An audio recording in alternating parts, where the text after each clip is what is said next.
Gotta work like a slave all day. Here come Tuesday, oh hard Tuesday. I'm so tired, got no time to play. Here come Wednesday, I'm beat to my socks. My good cause, gotta tell her that I'm out. Cause Thursday is a hard working day, and Friday I get my pay. Saturday morning, oh Saturday morning, all my tiredness has gone away. I got my money and my honey, and I'm out on the stage to play. Sunday morning my head is bad, but it's worth it for the time that I had. But I've got to get my rest, cause Monday is a mess.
Hang on, we're going to go live.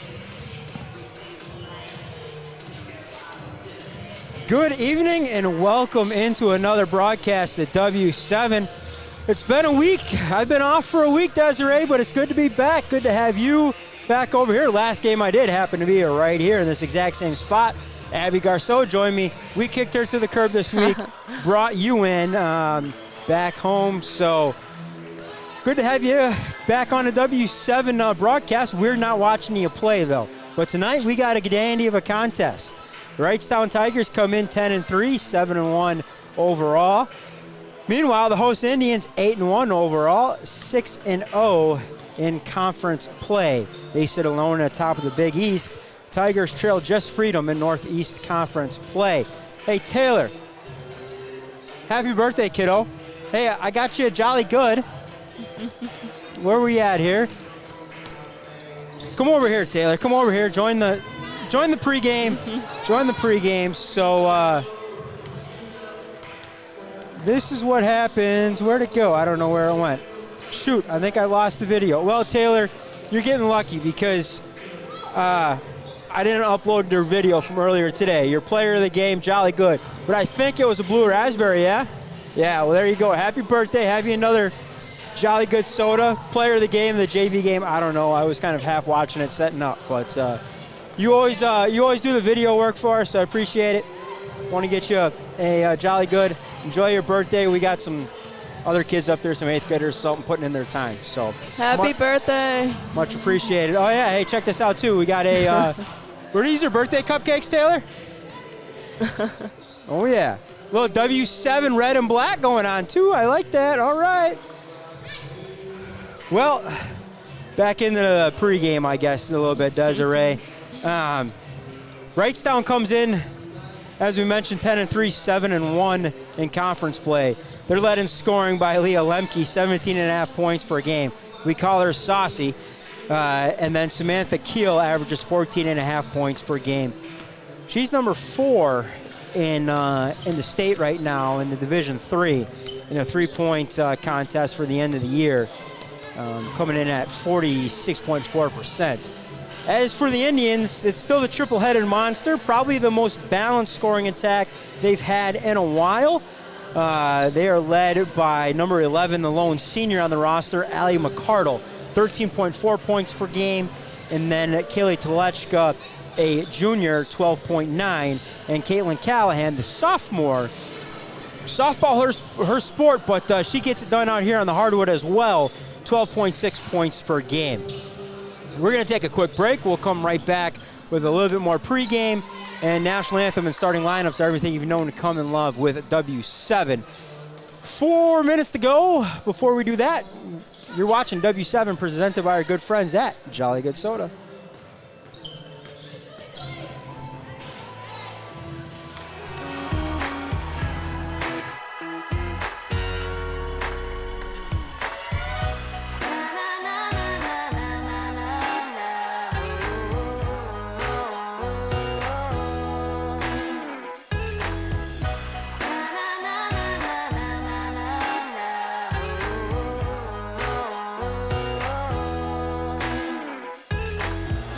Jolly Good Soda. We put the pop in Wisconsin.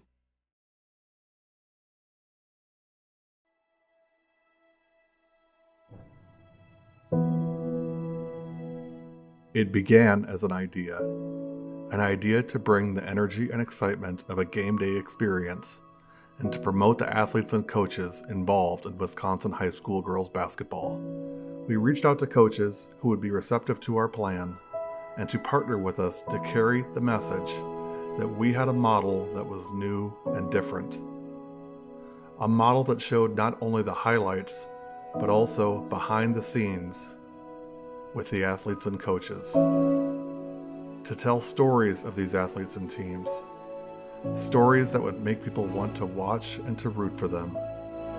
To connect the girls basketball community by showing other teams and programs what each other was doing. The model proved to be a winning one, and within 6 months this venture had a name, W7. Other sports began to see what was happening in girls basketball and reached out, asking for coverage of their sports. W7 grew to add volleyball, softball, and lacrosse.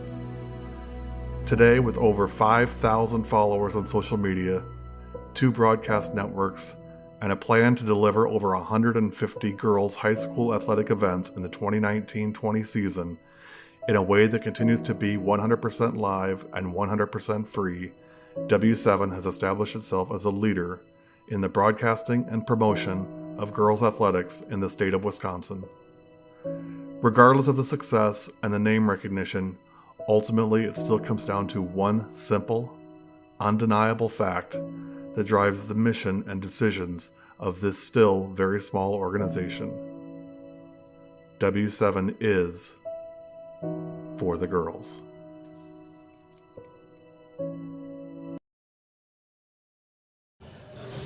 Hey, back here in Mishicot, we are a minute and 20 seconds away from national anthem and starting lineups.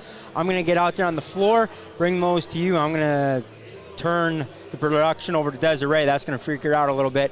You're smart enough to figure it out. Hey, if Abby Garceau can figure it out, Desiree Klieman can figure it out. All righty? So I think you should bring her over here. 1 minute to go, national anthem starting lineups. So we got those coming up.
Mishicot Indians play host to the Wrightstown Tigers.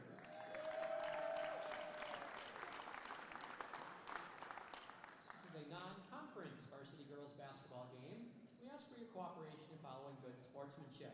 Admission to an interscholastic event is a privilege, and with that privilege comes responsibility. Responsibility to conduct oneself in a respectful manner where the game is enjoyable for other fans and participants. The School District of Mishicot reminds you to be a positive leader in the stands. And now, it's time to meet the starting lineups for both teams. First, we welcome our visitors, the Wrightstown Tigers.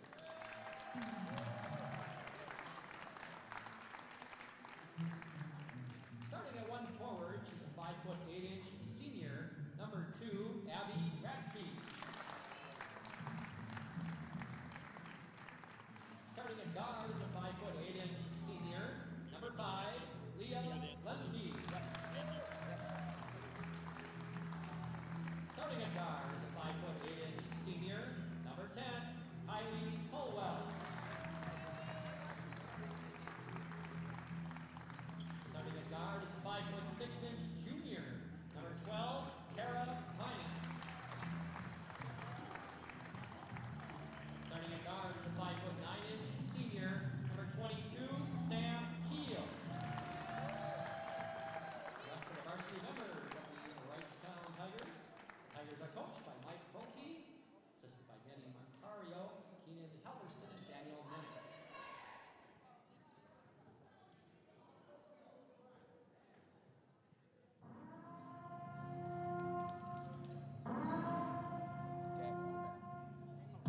And now it's time to meet the starting lineup for your Mishicot Indians.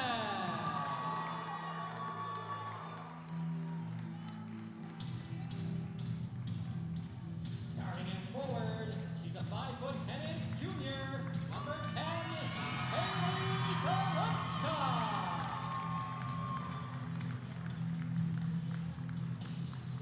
At guard is a 5'9" senior, number 11, Allie McCardle. At forward is a 5'10" sophomore, number 12, Caitlin Callahan. At forward is a 5'10" sophomore, number 22, Cora Stodola. And at guard is a 5'6" junior, number 24, Grace Willow. The rest of the varsity members of your Mishicot Indians. The Indians are coached by Mike Garstone, assisted by Scott Willems.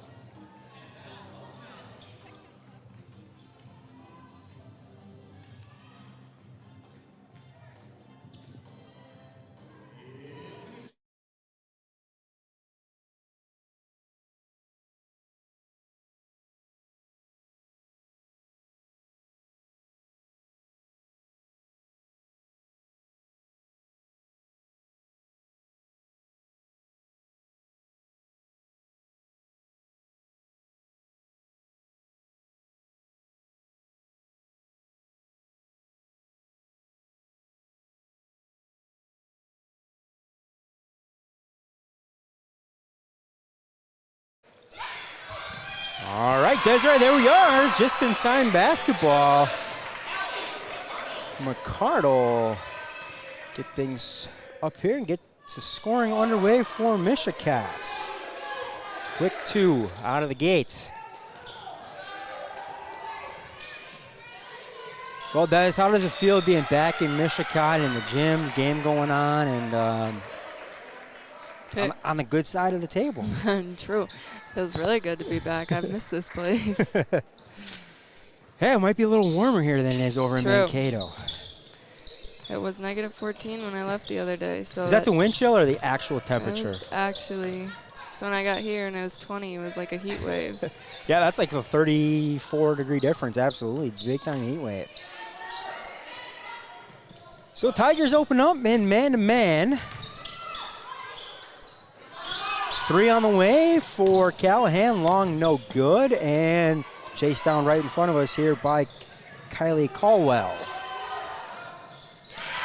And Saucy wastes no time on the other end. Up and good for Lemke. And Stadola.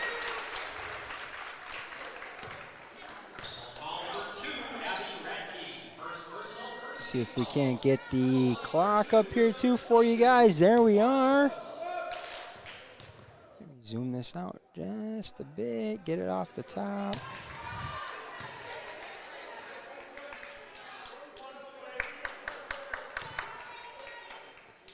You know, this isn't a big-time college broadcast like you guys got going on, but we try. Yeah, it looks good. So Stadola misses both. Offensive reload, though, here for the Indians. Stadola working down low against Abby Radke. Now into Telechka. Met one poked out of bounds. Possession will remain here with the Indians.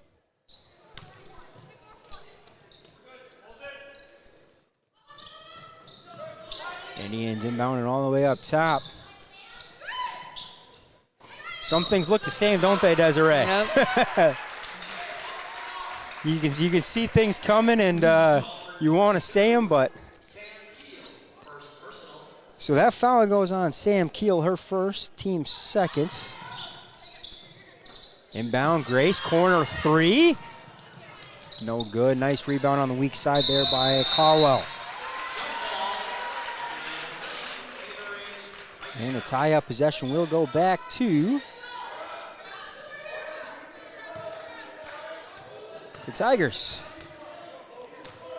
That's what I wanted to put in there. Post your shout-outs. Put them in the YouTube comments. Watching at home. Let us know where you're watching from. Three on the way. No good from Keel. If you're the Indians, if Wrightstown's going to miss that first three attempt and the second one, you definitely got a rebound. Can't give them second, third chance opportunities. Indians out and running. Callahan poked away. Corralled there by McCardle on the baseline. Back to Callahan. A little shot fake. Stadola. Got caught in between. Used the backboard. No backboard. Doesn't hit anything. Corner three on the way. Long. Oh. Say it, Desiree. Say it. You got to corral those rebounds, right? Yep. You need to come back and put on a rebounding, Klieman rebounding clinic for all the youth in Mishicot, I think. That would be fun. Yeah. I mean, I think you probably, between you and Kylie, I think you guys probably had about 7,000 rebounds. Oh, Jesus, that's a little much. Okay, fine. About 1,200. And Lemke on the drive up and good. So Lemke with all five here in the early going. Callahan right back at it. Transition game is strong here for Mishicot this year, Desiree. I can see that. They don't waste much time. Weak side rebound. McCardle. A little loose with the ball. Has it stripped away. Telechka, banking hours here in the Cots. 6-5. Three on the way, Keel, got it. That's as smooth as they come right there for Keel.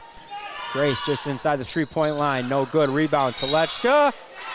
And they're gonna get Saucy on the touch foul.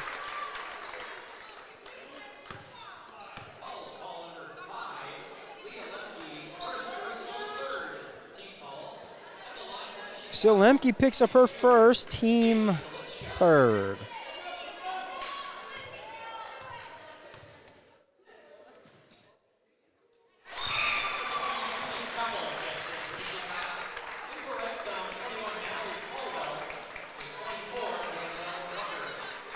So Mallory Caldwell will check in for the Lady Tigers.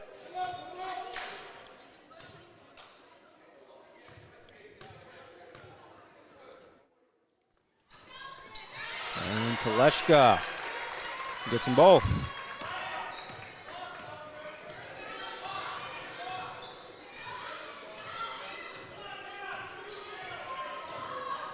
.42 left to go in this one. A little back and forth affair. 3 on the way, no good. First shot rebound, nicely done by the Indians.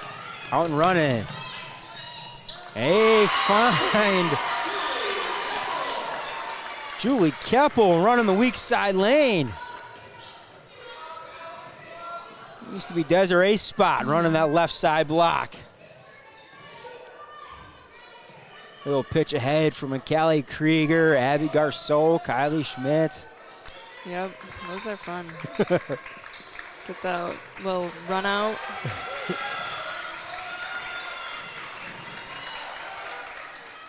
Got it. Sam Keel. A little behind on the scoreboard here, Desiree. Callahan.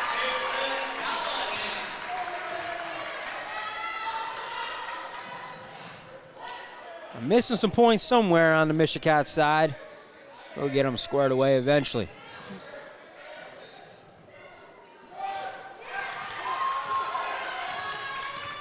McCardle out and running out of the steal. Lays it in.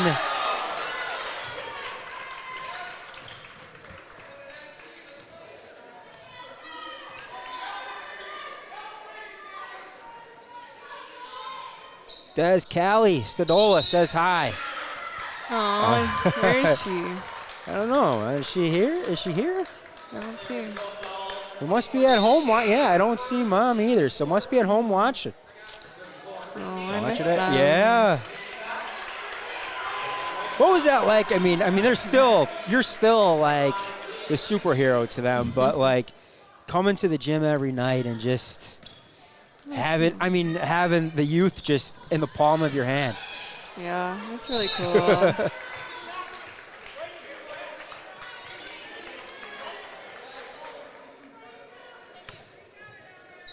Gym's packed every night. I mean, now, out of Mankato, you go there and it's like, man, we played in like in front of 3,000 people every night. Yeah, it's very Standing different. room only. And it's even worse when like the guys play before us and they bring in a big crowd and then everyone just leaves. Right before. Yeah. See, I've had that talk with a couple coaches here, and they definitely say the girls should play first, and then that allows you guys in that second half to play in front of the sold out crowd.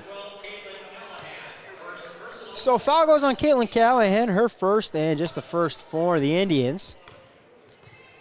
Possession back to the Tigers. Yeah, well, Sarah says they didn't feel well, so they're watching it the second best way. Saucy, a little crossover dribble, pull up three, no good. Rebound to Tina Moyle. I agree. If you're not in the gym, the next best way is right here on W7. Kaylee Telechka.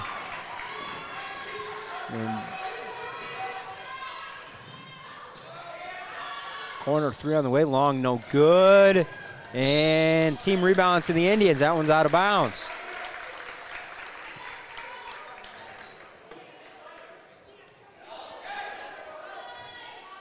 So 16-11. 10:53 left to go here, opening half. They find a cutting Julie Keppel, and that's going to get a timeout from Coach Fralke. A little toe compression, not much for the Indians. We're going to send it into the huddle and take it with him. You're watching W7, presented by our good friends at Jolly Good Soda.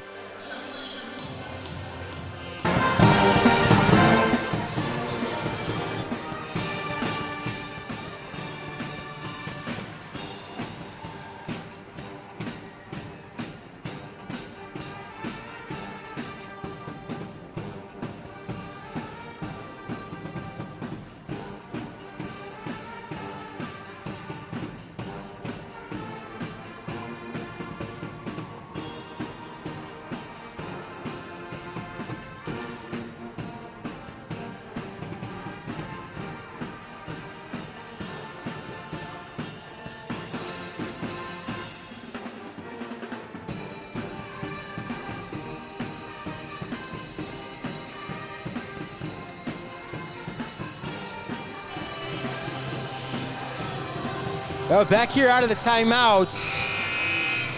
18-11. Mishicot's early lead. 10:45 left to go. We're here with our good buddy Desiree Klieman out at Minnesota Mankato now. Former state champ here in Mishicot. And two-time state participant in basketball. Went out there in track a couple times as well. How come you couldn't get the volleyball team out there? What was wrong with your class? You guys couldn't get the volleyball. Yeah, I mean, you guys resurrected everything, but well, I mean, you actually did the volleyball program too. Don't get me wrong. I mean, you guys won a regional championship. That was like the first time in a while. You're pretty well-rounded. I just don't know why we couldn't ever put it together. Well, the problem was just the conference in volleyball was just so darn good. Yeah. Yeah, Howard's Grove won it like 3 years in a row while you guys are here. Grace, no good long on the 3. Manitowoc Lutheran always seemed to be good. Nice wraparound pass by Saucy. That goes off the hands, though, of number 21, Mallory Caldwell. Thanks. Hey, we got some waters, compliments of FBLA.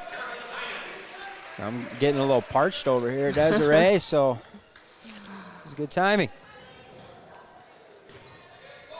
So out of that timeout, Wrightstown able to set up their press that time, and they get the result they're looking for. The steal and the foul. It's going to send number 12, Tara Thunis. Finest. I'll go with Al. Al got the pronunciation. I ran out of time.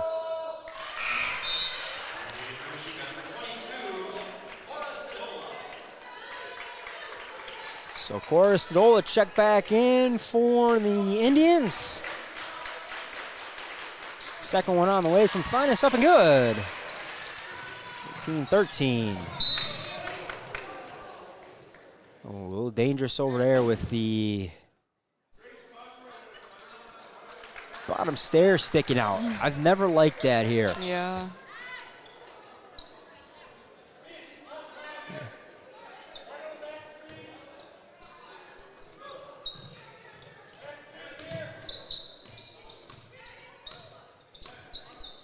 Callahan with the ball up top. Mishicot tries to get set on the offensive end of the floor. Back to Callahan, over to Stadola. She knifes through. They're going to get a body foul.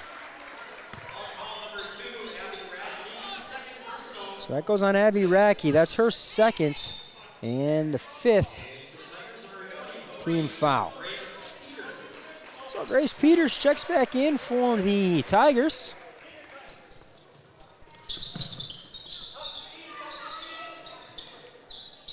Up to the top to Willems. Telechka thinks about the 3, doesn't pull it. Stadola, low pull up. Callahan goes to work, too strong, overlay. Rebound Telechka, kick out, Willems, 3.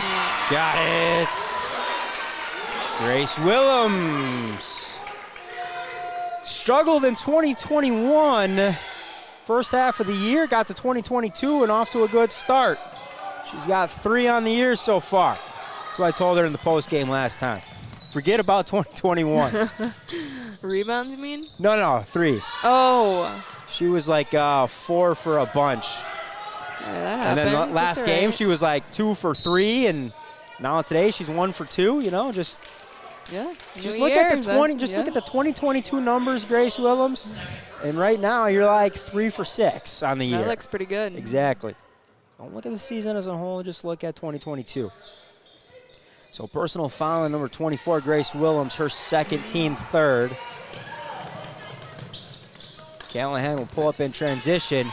Nice job by Wrightstown. They're able to poke that one away. Off and running are the Tigers. They find a cutting Saucy, flips it up and in. 21-15, but here come the Indians right back at them. And Coach Fralke looks a bit puzzled. Puzzle might not be the word. Might more be frustrated. Like, we talked about this. We know they're going to push the ball up the floor. We need to get back on defense, and we've been unable to do so to this point. So Kylie Caldwell picks up her first team sixth. McCardle unable to hit the opening free throw. Second one up and in.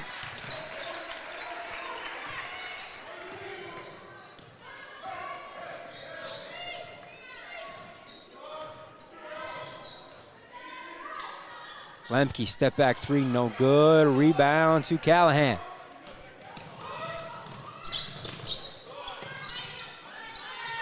I mean, Des, you look out there on the floor right now, you've got sophomores, and then Allie McCardle. Yeah. Christina Moyle up and in. We got a lot of potential ahead of them now, too. Keel right back at him. I mean, you look at it, it may not be a state championship run this year, but look out the next 2 or 3 years. Yep, they're young. Mishicot, I think a lot of people thought Mishicot would go away with the graduation of you and the rest of that class of 2021, but here they sit, still a top 10 team in the state. Keel jab step. Callahan works over the top of the screen against Keel.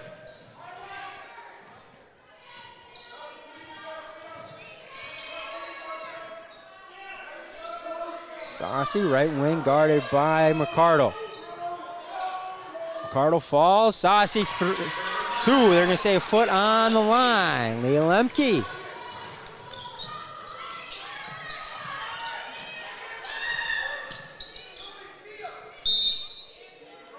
And they're going to get a moving screen call. That one's going to go on Julie Keppel. So her first. Fourth team foul. So Abby Racky comes back in for the Tigers, as does Danielle Brucker.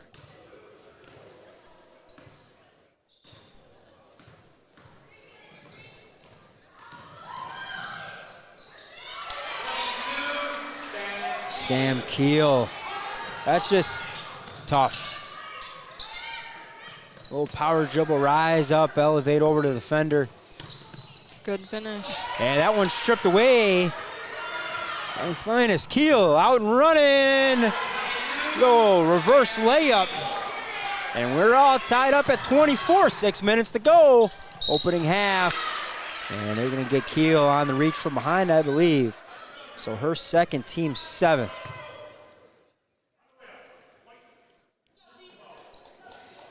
And that's actually going to go on number 12, Tara Tynus.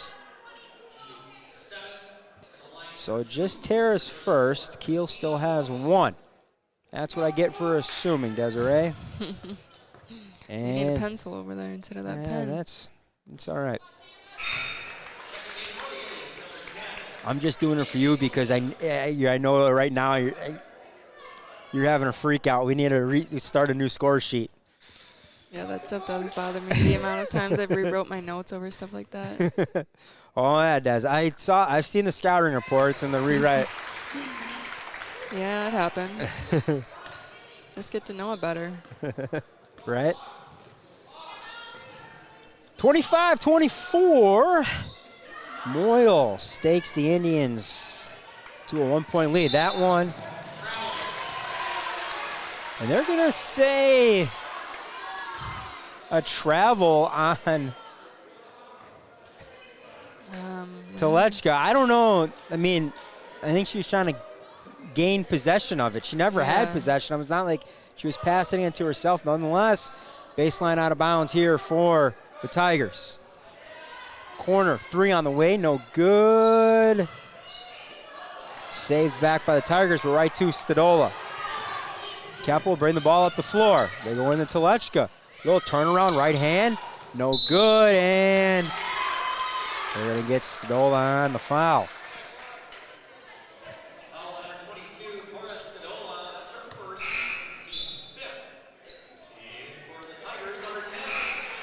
Des, did they retire your number? Because I haven't seen a number 4 on the roster this year. No. Everybody else got numbers claimed, and you're out here, no number 4. No one wanted to be me, I guess. Tell you what, a lot of buckets in that one. I would have taken it. You would have just had probably 10 points a night just for putting the jersey on. Oh, gosh. It came that easy for you, Des. Sometimes. All right, we won't talk about that one game in Kohler. Oh, God, I don't even remember. You don't remember that one game you were like 0 for 20? And we were just like, keep shooting. Like, yeah, it happens. Happens to the best of us.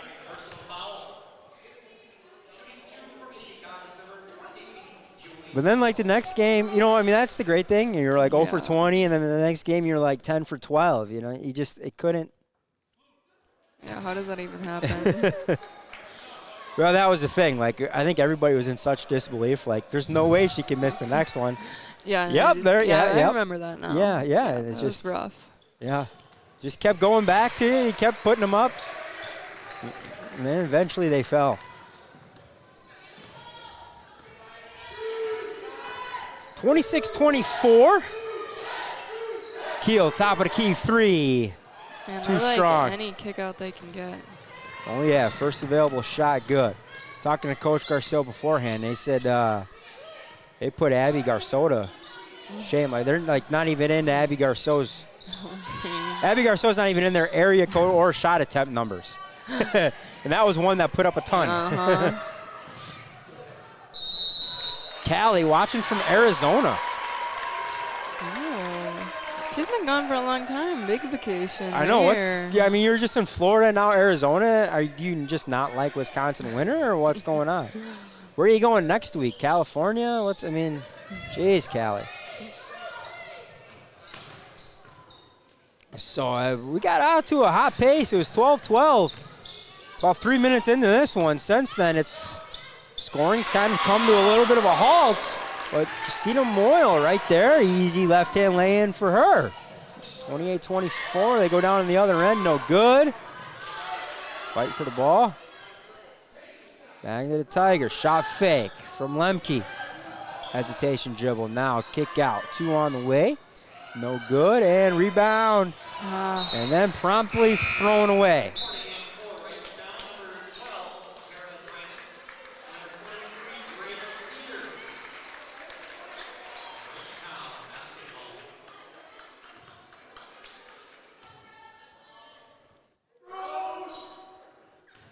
Des, your mom at home listening or watching?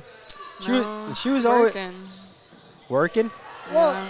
Well, she can pull it up on the phone. She could. My dad might be, unless he's too hooked on his Yellowstone. Oh, well, that's an off day. Yellowstone's on Sunday. Well, he bought them all now, so he's trying to catch up. Oh, all right.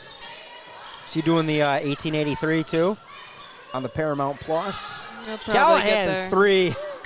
Well, and that's supposed to be the prequel to Yellowstone. Oh, really? Yeah. That was like before Yellowstone was, yeah. That's how Yellowstone and the ranch got built.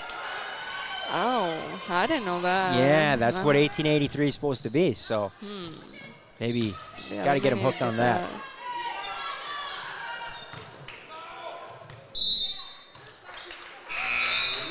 Long 2 from Moyle, no good. Get back to some basketball. We're talking about Yellowstone, and I haven't really been able to get into it, but I record it for my parents, and then when they come up for Packer games, if they miss the episode, that's when they go back and watch it. Nice. But I just haven't been able to get into it. My entire family's into it, though, so, we got these athletic careers going on. You're too busy playing. I'm too busy broadcasting. Yep. Don't got time for that. Yeah, ain't got time for Yellowstone. Now, a vacation to Yellowstone National Park? Maybe. I mean, I'd be up for that.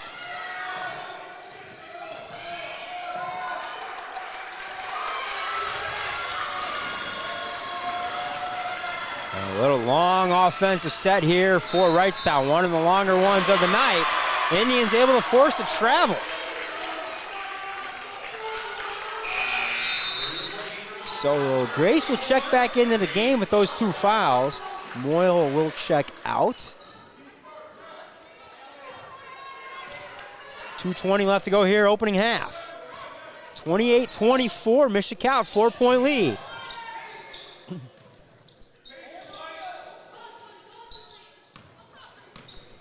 Wrightstown, a little bit of a matchup zone here. And that's going to force a timeout by Coach Garceau. We'll take it with him. You're watching W7, presented by our good friends at Jolly Good Soda.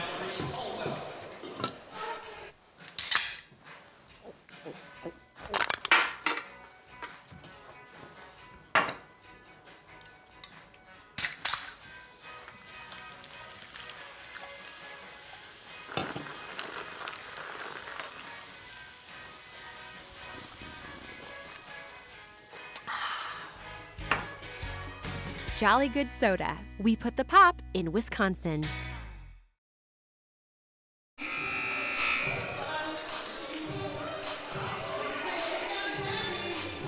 Yeah, back here in Mishicot, 28-24, 2:02 left to go. Out of the timeout, Indians will have possession here.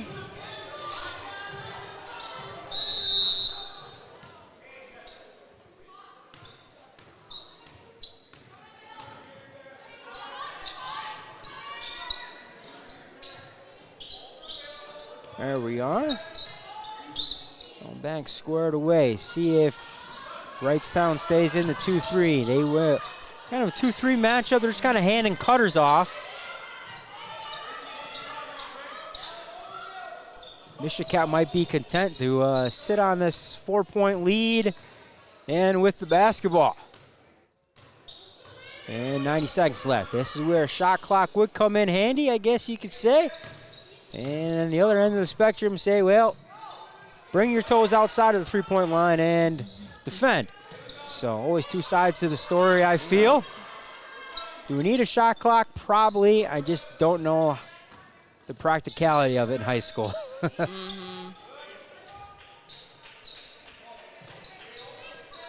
mean, you guys got paid, trained professionals at the college level, and I just see problems with it all the time when I'm watching your games and other college games. We don't know if it goes to 20. Does it go to 30? Right. Do we reset it? I don't know. Yeah, it seems kind of confusing more than anything. So the Indians will probably hold from 1 unless they turn it over. 33 seconds left to go here. Out to Mercado.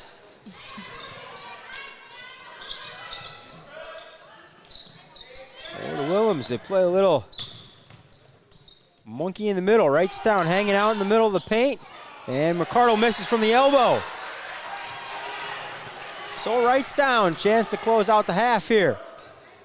Lemke across the timeline, guarded by Mercado. She'll go between the legs. Crossover, gets by Mercado, floater, got it. And that's how we head into halftime. 28-26. So the early shot by the Indians with 16 seconds left to go on the game clock comes back to bite them in the butts. Wrightstown grabs momentum, takes it in the halftime locker room. You're watching W7, presented by our good friends at Jolly Good Soda.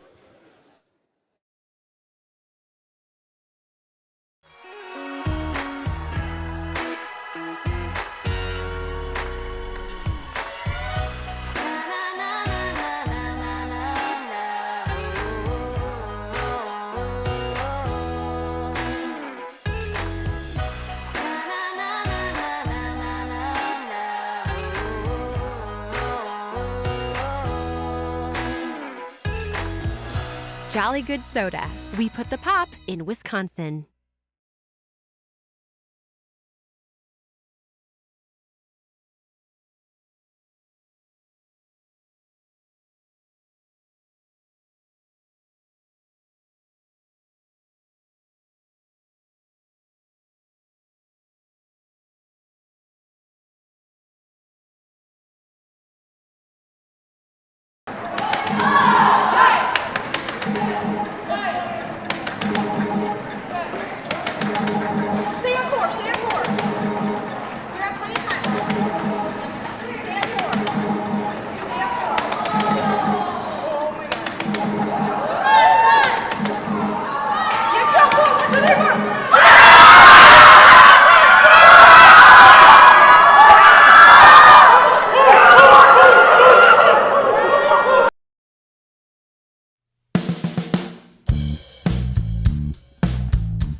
me. There, way to go, Mia.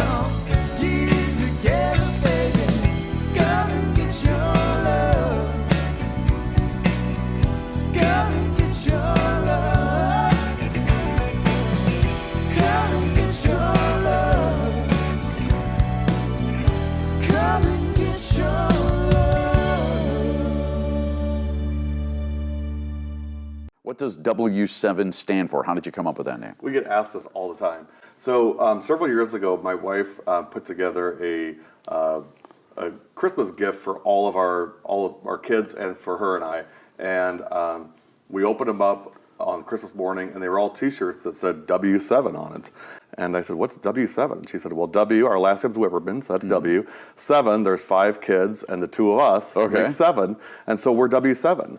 And so once I started doing this, we didn't have a name at first, and people were asking me, "Well, what do you go by?" And I said, "Well, I'm just Gary." And they're like, "Well, do you have like a company name?" And so I got to thinking, like, we really need some sort of company name. And I actually went and asked her permission. You know, would you give me permission to use W7 as the name of our company? And she agreed, readily agreed, and that's how we came to be, and that's who we are.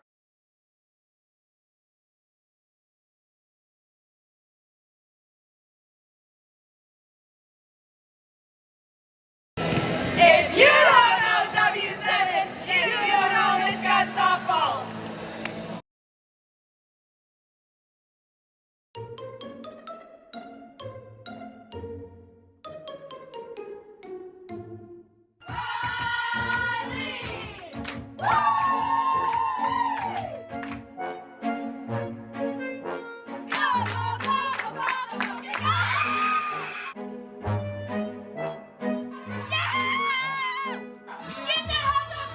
Yes, Ed, there is a hot dog with relish in the Oak Creek dugout.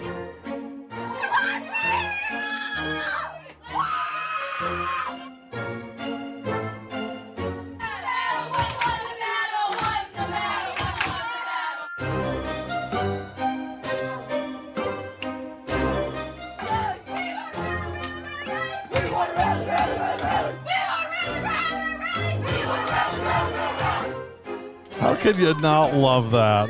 That is just amazing.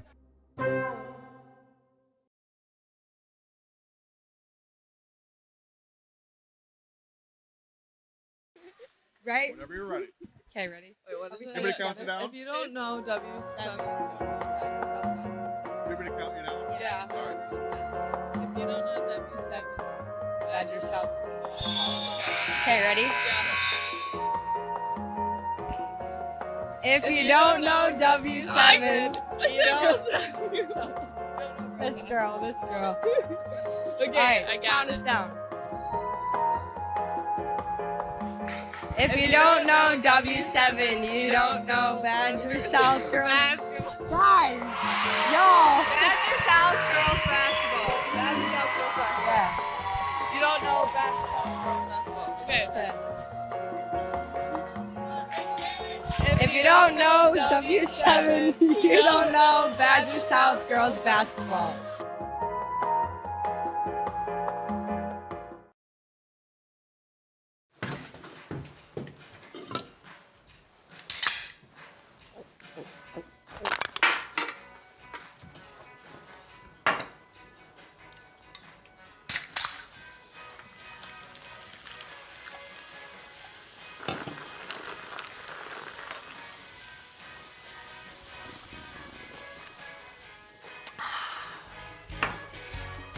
Jolly Good Soda. We put the pop in Wisconsin.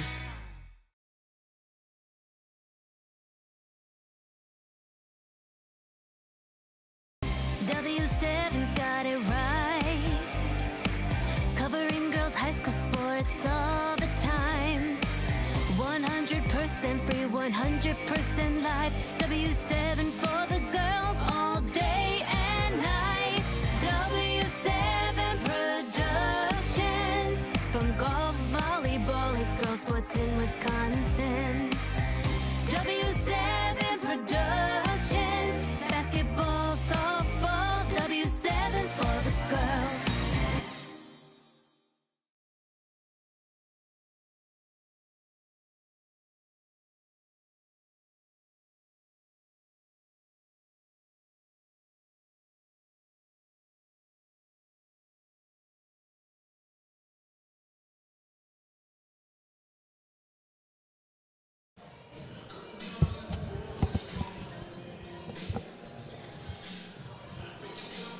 Back here in Mishicot at the half, it is Mishicot 28, Wrightstown 26. Some first half numbers for you. For Wrightstown, they're 26, coming from 3 players, 13 from Samantha Keel, including 3 threes. Leah Lemke with 11, and Tara Finus with 2 free throws. That gets them their 26. Mishicot, on the other hand, 28 points. A little bit more balanced scoring attack for them. Tulechka leads Mishicot with 6, 5 each for McCardle, Keppel, and Christina Moyle. 4 for Caitlin Callahan, and then 3 for Grace Willems. Big thing for the Indians, just 5 of 10 from the free throw line.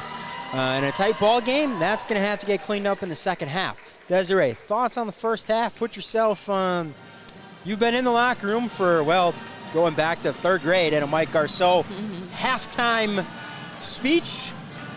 I would say they definitely got to, like, find a way to get out on their threes because their shot's going to start falling.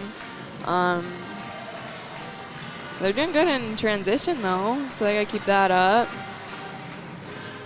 They are. I mean, the transition game has been very well. Mishicot actually kind of went into a little bit of a scoring stretch as soon as Wrightstown was able to get back on defense and set up shop. They've had a tough time scoring in the half court against the Tigers. Can Lemke and Keel keep things going? They, I mean, they have, you know, all year. And it's kind of been their show up until this point. Kylie Caldwell, the 3rd leading scorer at 8.5 points per game. She hasn't been able to get herself in the scoring column yet for the Tigers, but I imagine she's going to have to if the Tigers are going to come out on the victorious end of this one. And if I'm Coach Frauke, I'm happy with my team where we're at, being in this one against a good Mishicot squad. Both teams come in averaging 58 points per game, so both are right there on pace for that. You know, I honestly think it's kind of like going back to our days against Howard's Grove. It's going to be that first team to 50 is going to be the winner of this one here in the second half. And when we get to 50, it's then going to become kind of that free throw battle in the last minute or so, and who can make enough free throws to win. And right now, just two for 2 for the Tigers. So can they get to the free throw line more? Or can the Indians continue to get to the free throw line, and can they knock down a higher percentage? Just 50% in the first half. Well, out of the locker room, it's going to be Mishicot basketball. As you saw there, if you're looking for post-game play, we're starting to get booked up here a little bit on that. So if you want your W7 to post or live stream your post-game events, get a hold of us, info@productionsw7.com. We can get you more info on that. But the big thing to note, it's $250. We wish that went towards us, but we just turn around and give it right to the WIA, unfortunately. Yeah. So you were a big benefactor of that over the last couple of years. A lot of family members and community members stepping up and paying that $250 fee, able to broadcast basically the last 2 years of Mishicot basketball in the postseason. It was okay basketball. I mean, if I'm being honest, Daz, it was okay. I mean, I've seen corner 3, Kaylin Callahan. Callahan gets a score and starting just her 6th 3 of the year.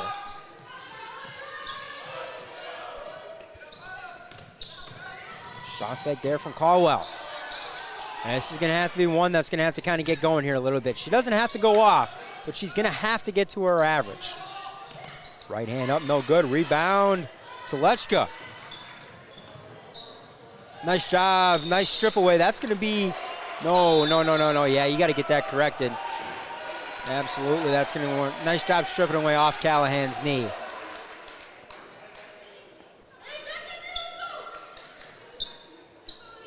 It's tough being over here and being, you know, non-biased. Yeah. It's fun, though, being non-biased sometimes. It's tough, but it's fun. Lemke, spin move.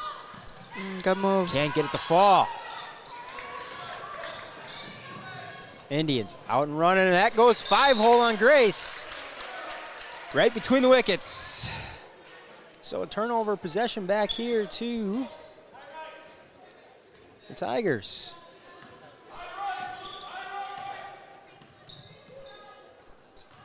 Get our scoreboard updated. Second half. No longer halftime, Desiree. We're out of that.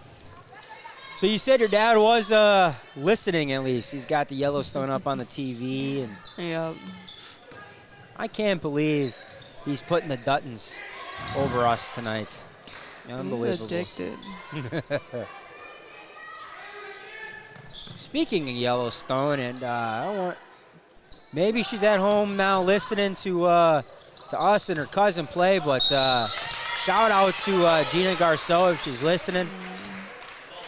Big Yellowstone fan and fighting a heck of a battle and finally back home and got things figured out a little bit. Was down at, spent a heck of a time down at Children's in Milwaukee, and glad she's back home. Hopefully watching her cousin Cora play and crazy Uncle Mike coach. That's a show in itself. You watch him on the sidelines sometimes. Oh, yeah. I still think we got to get the copy from Gary of the mic'd up at State, and I think we just have to have that would be funny to go back and there's listen the State to. broadcast, and then there's the Mike Garceau broadcast. I can't remember if it was you or Callie or Abby, but somebody was dribbling the ball, and he told the official the ball doesn't have any air in it or something like that. Yeah, like you guys were having trouble, and it's like there's no air in the ball. So you need to check it. Callahan, right hand drive, no good. Gets her. Yeah, nice job. I'm like, I don't know if it's the ball. I think the kids are just a little nervous right now, and that's why they can't. It was like the second possession of the game. Didn't even give us a chance. So personal foul goes on Tara Finus, number 12, her third.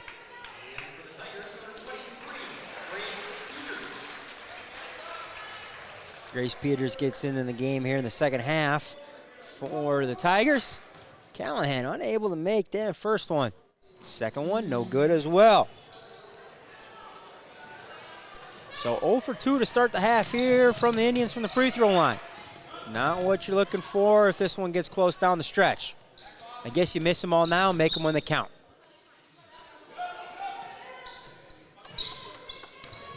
Des, how much money did you make off of Coach Garceau over the years? Free throw bets. Well, we got a lot of bets, but I never got paid, so. Oh, interesting. Yeah. Telechka goes down in the midcourt, helped up by Callahan.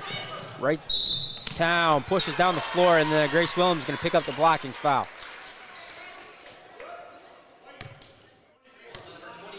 Grace Williams, third personal, second team foul. At the line for 2 is Kylie Colwell. So Kylie Caldwell goes to the free throw line. Let's see if this can get Kylie started here. First one on the way and good. So Tina Moore will check back in.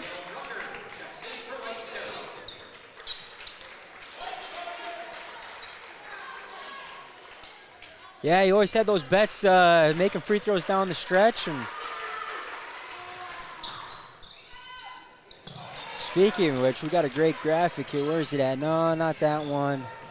There it is. Des, you remember that one? Ooh, that was fun. Packed Kohler Gymnasium against the conference rival Howard's Grove.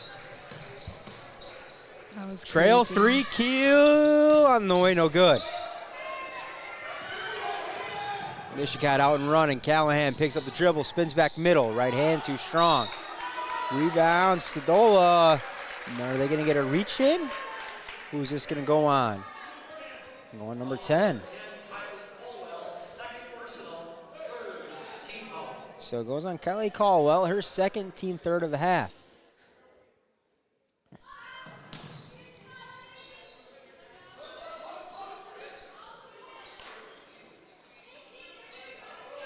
There's Darren McCardle. Well, McCardle's about 5 feet off the three-point line, so they're kind of daring her to shoot, but she's far off the free throw line. Three-point line, I should say. Ball's sticking. Yeah, not a lot of movement off the ball either. Usually when the ball sticks, you can look to the other 4 kids on the floor. Nice move by Moyle, too strong on the shot though. Usually 3, if not the other 4 kids, are kind of standing and watching the ball stick. And something you guys did real nice. You and Kylie just always seem to be moving and always kind of cutting off each other. One would get the ball on the post, make a move, get shut down, and then here comes the other one cutting on the weak side.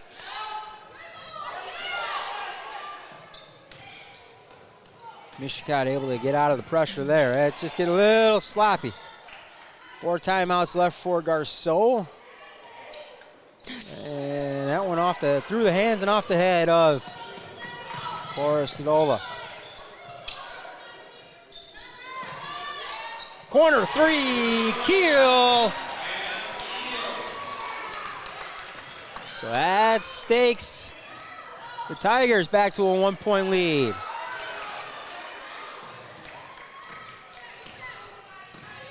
(32-31). Tigers out and running, right hand.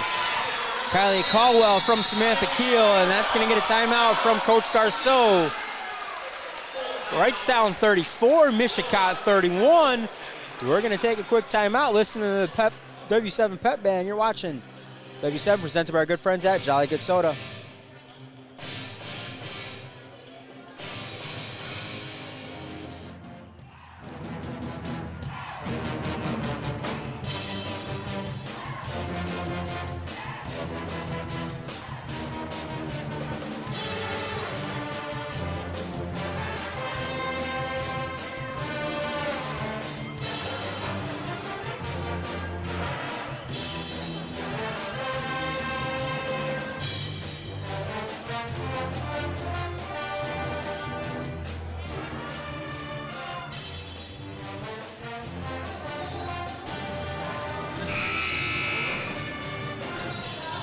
Well, coming up later this week, the Big Badger Challenge.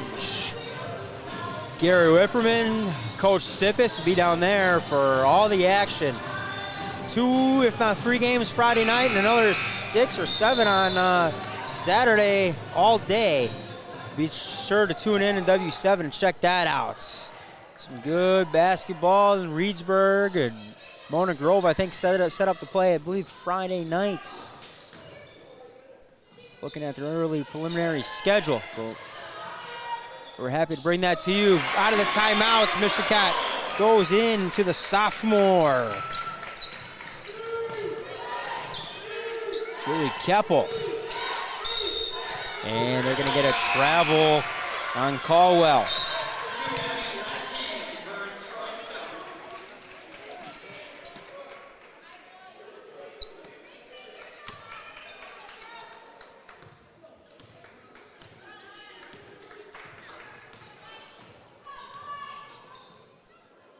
(34-33), 12:02 left to go. Callahan gets to the center of the paint, steps through. No good, gets her own rebound.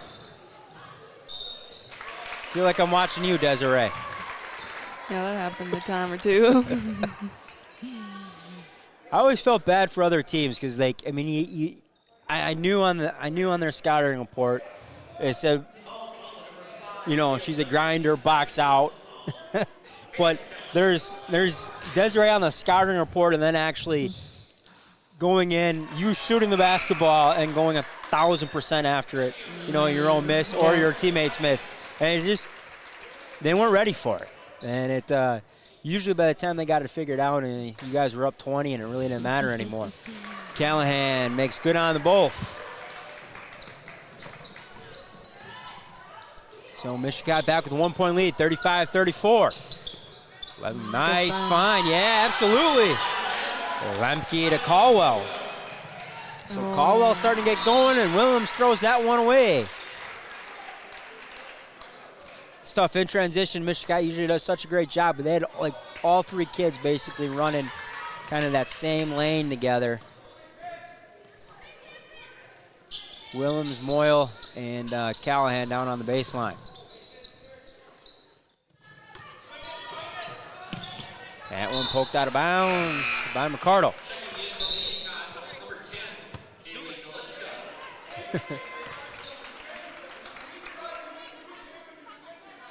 So 36-35. The back and forth affair continues here in the second half. Callahan with 4, Keppel with 2 for the Indians. That's been the scoring so far. Keel, top of the key 3, no good. Lemke, rebound. Kick out. No good. You hear Coach Fralke yelling at his kids, sprint. Get back in that transition. Telechka, elbow pull up, just so good from that spot. Corner 3, got it. Abby Radke. Now scoring picks up a little bit here. Des, the last time these two teams played, they were playing quarters. Doesn't that seem like forever ago? Yeah, that's crazy. Yep. Right before Mike Garceau took over here. 2014, 2015. They were back in the old Olympian Conference together.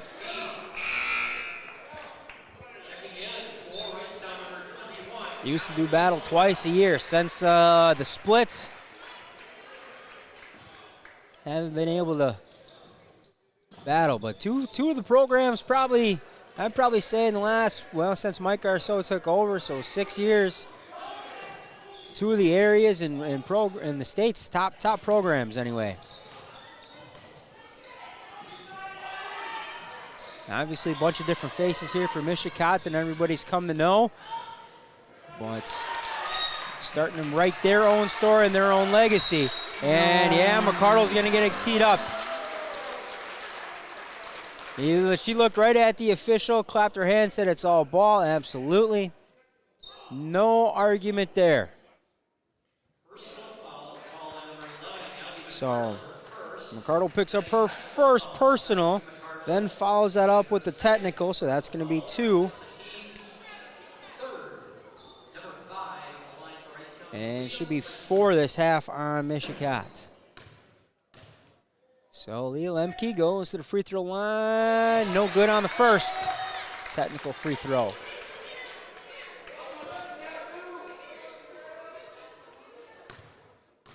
And it's just can't be doing that. In close game like this especially. Yeah.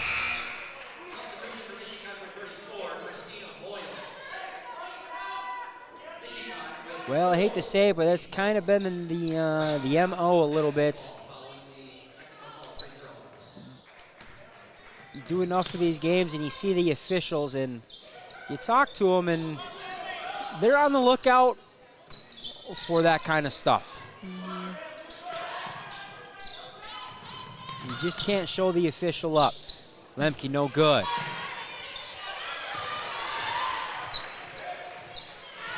Top of the key 3, no good, and that's a great call on the jump ball. Both of them gained possession of it at the same time. Both of them met at the top. Lemke to trigger the baseline. And near 5-second call. Moyle challenges on the inbound out top. Keel crosses over, gets to the paint.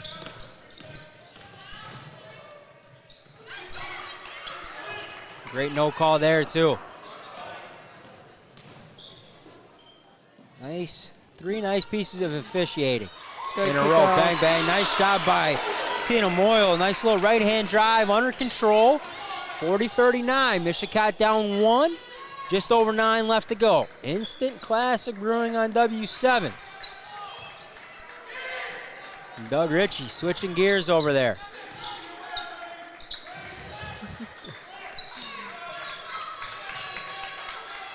Puts the picture camera away, pulls out the big camera. And Samantha Keel buries another 3. 43-39. Skip pass to Willems. Nice job, catches it on the move. 43-41.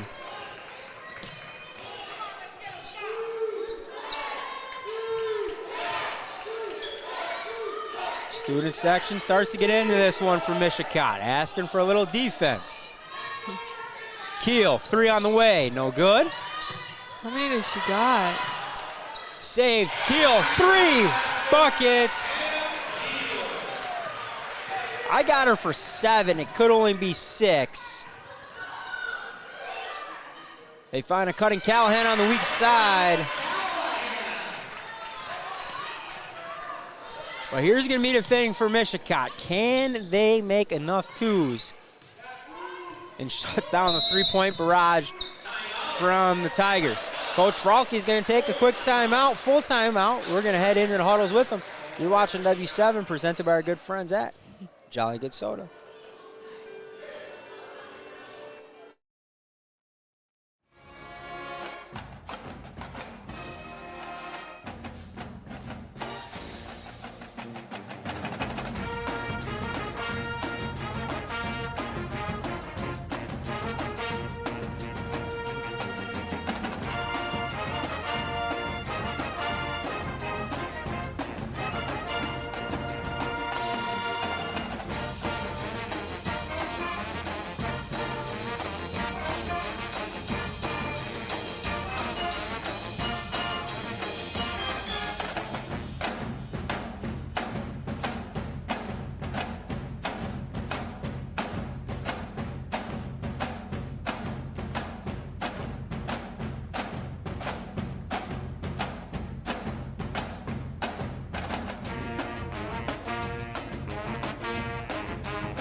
Desiree, I think I see Coach Garceau down there eyeing you up, asking if you have any eligibility left. Because if Keel keeps knocking down threes, they're going to need a defensive stopper. I wish. I mean, good night. I got her for 7, but it could be 6 as we were talking at the break. 46-43, Wrightstown with possession and the lead.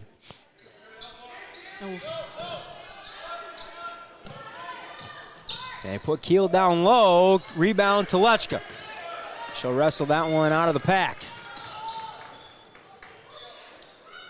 And they find a cutting to Lechka, turn around, right hand, the little fade, no good.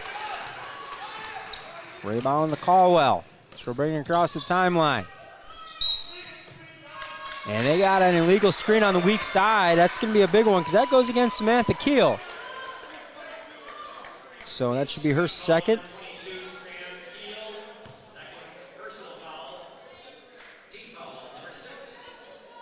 And big thing there is that's 16 fouls now for Wrightstown.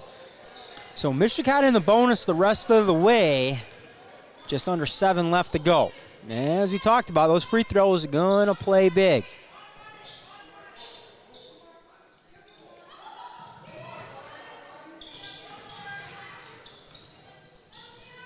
Callahan spins, keeps the pivot foot alive, steps through, puts it up short, no good. Rebound to Caldwell. She'll slow things down, pitch it over to Lemke. Lemke will operate on the left side. Back to Lemke, she'll center it up. Fake the handoff, step back 3. That's going to be short off the front iron. No good, and it's going to be a travel when she came down with it.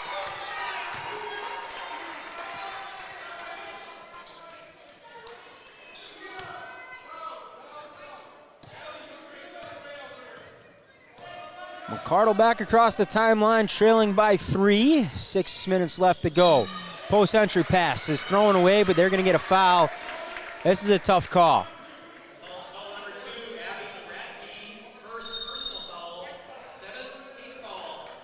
So foul goes on Abby Racky, her 3rd and the 7th. So Mishicot will go to the free throw line.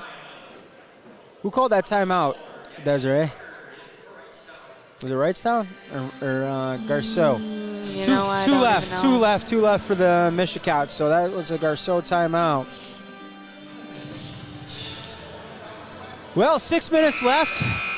We talked about it at halftime limit, Desiree. Mishicot's going to have to shoot better from the free throw line. Yep. Here it is, 6:04 left to go. They're in the bonus. they start the long walk to the free throw line the rest of the game. They trail by 3, and they're going to the free throw line here. Telechka, 61% on the year. She will be at the free throw line out of the timeout. This is where you and Callie were so good at putting teams away.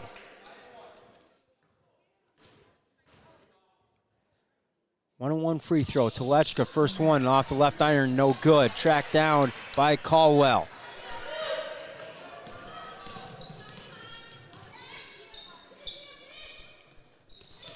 Now you're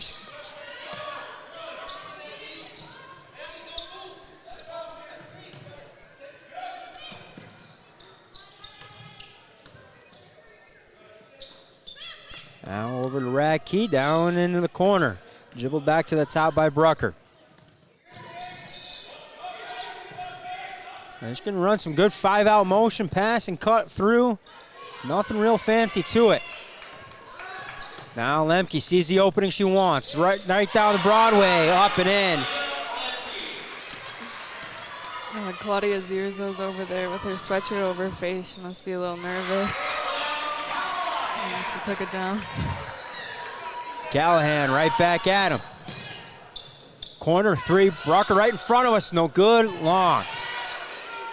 Offensive reload. Nice little shot fake, Telechka flies by. Up the head to Callahan, stolen by Keel. And Keel was just waiting in the weeds for that one. Nice job by her.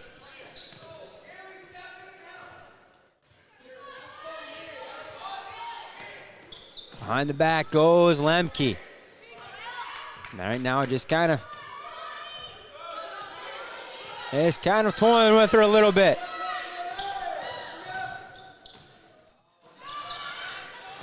Corner 3, no good from Keel.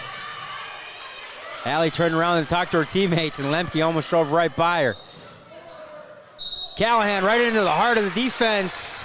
They're earning a trip back to the free throw line. Gotta knock these down. Callahan on the year comes in 38 of 56 for 67.9%. 2 of 4 this half.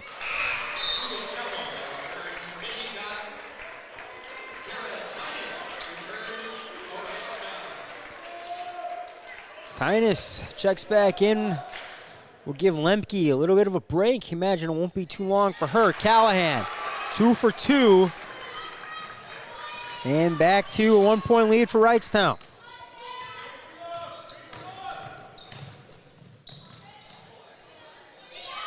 Three on the way, long, no good.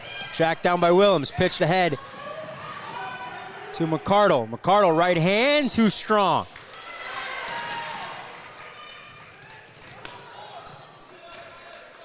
Valdez, 48-47.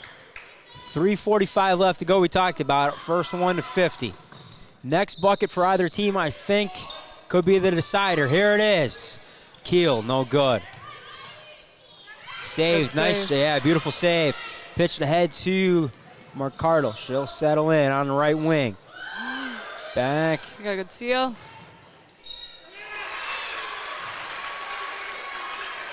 You see those seals, right? A lot of times it was you that had the seal, and we couldn't know, and they couldn't find you down there. But easy to see from here, aren't they, Desiree? Yeah. 48-47 Callahan. Ties are up at 48, and Lemke back into the game. So that foul went on Samantha Keel, which would have been her third. See if Lemke throws all the way ahead. Brucker is wide open right in front of us.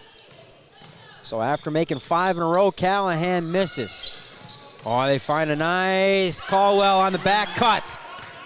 Telechka fell asleep. 48-48. Barkley has a good question. How's it a foul on that end, but not down here? Keel, pull up, 3, got it. 51-48. Callahan, does she have the answer? No. Rebound by the Indians. And cleared that 50. We'll see if your prediction is Yeah, right. first one to 50 was Wrightstown. Of course, if you're a Mishicot fan, you hope I'm wrong. Grace Williams in around the rim and out. And she's not out of bounds. Callahan, 3, that's way left. No good. 2:17 left to go, timeout. We're going to take a quick breather. We'll be right back. You're watching W7, presented by our good friends at Jolly Good Soda.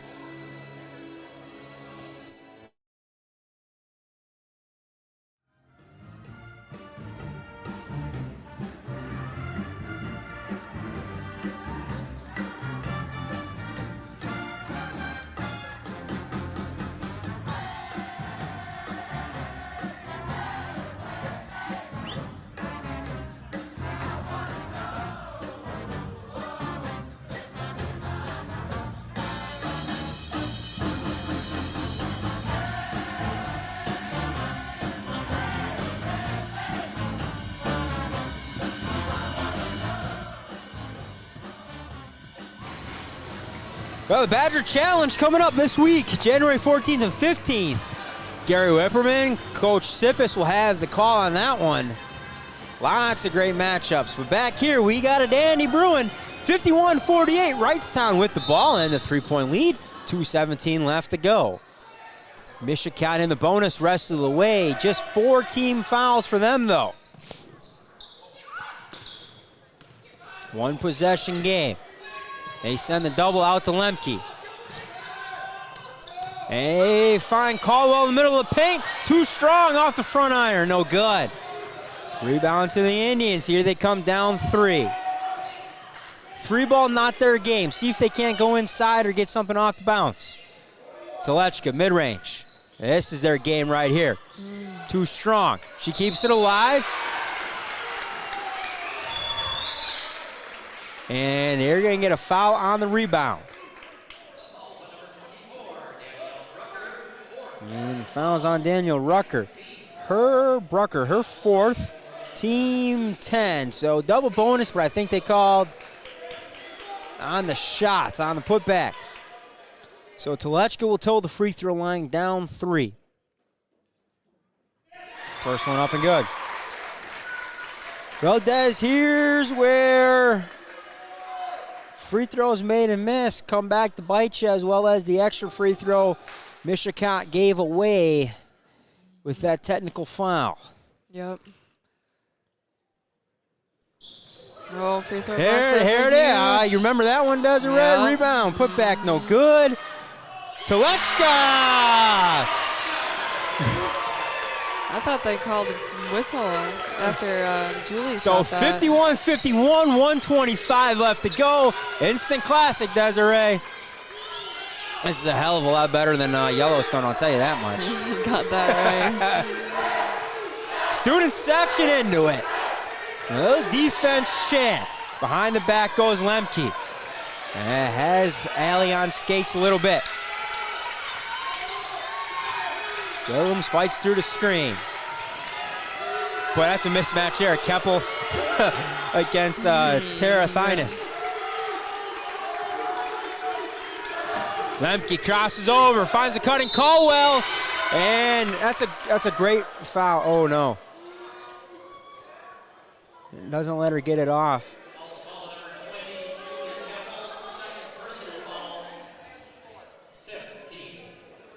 We are going to take a quick break. You're watching W7, presented by our good friends at Jolly Good Soda.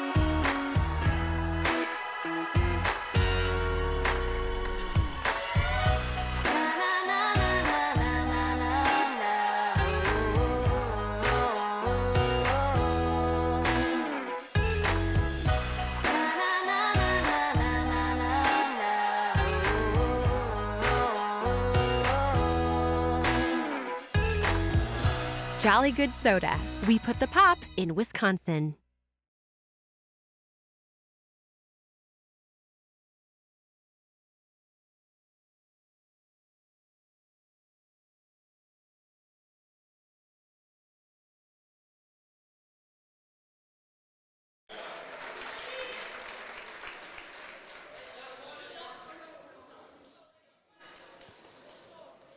So Caldwell was fouled on the way to the hoop by Julie Keppel.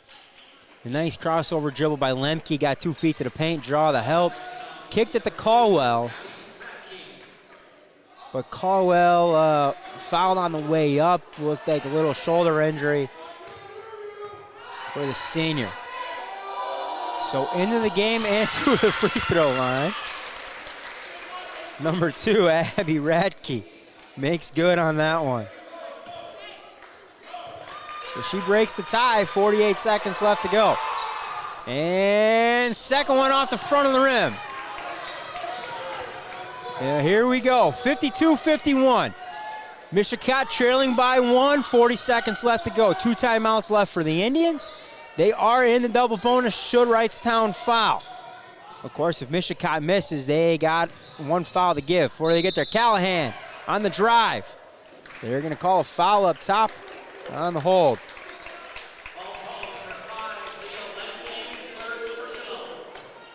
I don't know what Mishicot's going on over there, but bench is having some fun. So 52-51, Callahan goes back to the free throw line, trailing by 1. First one, no good. We talked about it at the break, Desiree. 50% from the free throw line isn't getting it done in this second half. And second one good. 29 seconds left to go. The ball in Lemke's hand. You got to imagine it's going to stay there or find Keel. There Keel has it, swings it back. Fralke's got to get a timeout. Yeah, dribbling around up at half court with 11 seconds left to go. He didn't like it. So it's going to be a sideline out of bounds. Wrightstown will inbound it directly across from their bench, 52-52. 11.2 left to go. Heck of a way to kick off Big Monday. Been off for a week, get back into it, and this definitely gets the juices flowing, Desiree. Well, I bet.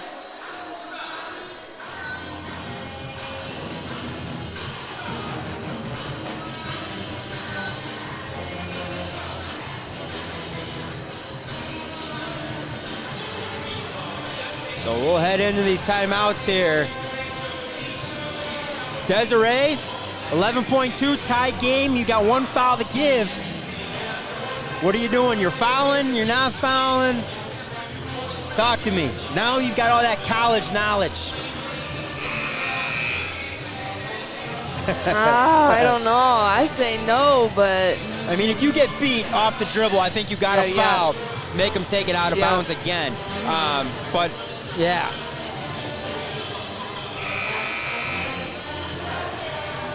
Well, here we go.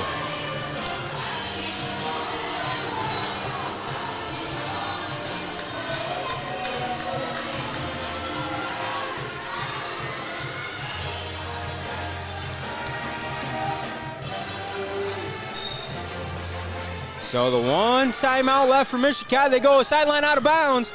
They find a weak side, no, kick out, 3 on the way, short, no good, rebound McCardle. 3.1 seconds left to go, they get the timeout. Wow, all right, so where are we gonna have it, Desiree? Where are we gonna have it here? We're gonna go sideline or baseline? So it's gonna be sideline out of bounds right in front of Mishicot bench, 3.1 to play. Great job, Coach Garceau calling a timeout, Allie McCardle calling timeout. That was heads up play. Yeah. Boy, I tell you what, Radke got a wide open look at that 3. Just came up short for the game winner. 52-52. I don't want to beat a dead horse, but I am going to beat the dead horse because it's Yellowstone theme night here on W7. Technical foul came up huge here, right? That was an extra free throw you gave away. If everything plays out else the same the rest of the half, 52-51, Mishicot goes home winners, or they're at least walking to the free throw line after that missed shot with a chance to go up 3. As it stands, their ball, sideline out of bounds. They're going to have to go 3/4 of the court with 3 seconds left to go. And here we go.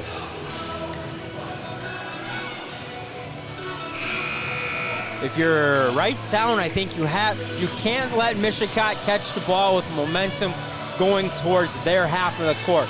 You have to make them catch it going back. For your viewers, going to your left on the screen as you look at it. If Mishicot catches it with momentum, going to the right, we could have a game winner. Oh, Keely. Time management, clock management, doesn't know what's left to go. She didn't know. 3 seconds left to go. You've got time for one dribble and a shot, or a quick pass and a shot, but you don't have time to dribble or time to look, dribble, look, and then decide to shoot. As it stands, 52-52, bonus basketball coming. That gives us an opportunity to, hey, overtime games. Well, I think one of these was an overtime game, wasn't it? Yep. And we go back here. Boy, those were the years, the glory years, Desiree, huh? Go back to the sold-out Kohler gyms. I don't think you guys believe me when I said get to the gym and watch the bleachers fill up, because, man, we got off. Remember that one time we got off the bus, Des, and there was like 100 people standing in line already? Yes. It's like, it's 2 hours before the game. Gates aren't even open. It's night like tonight. It's -7 degrees outside, and people are standing in line to watch high school girls basketball. Yeah. I don't even want to say girls. It's high school basketball, boys or girls. Doesn't matter. But that's the type of product you guys put on the floor. Something that this community was proud of, and it's good to be back and seeing the next legacy.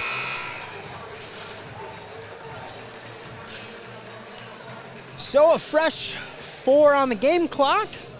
52-52, a W7 Instant Classic. Doug Ritchie over there is probably going to miss his deadline, unfortunately, I think.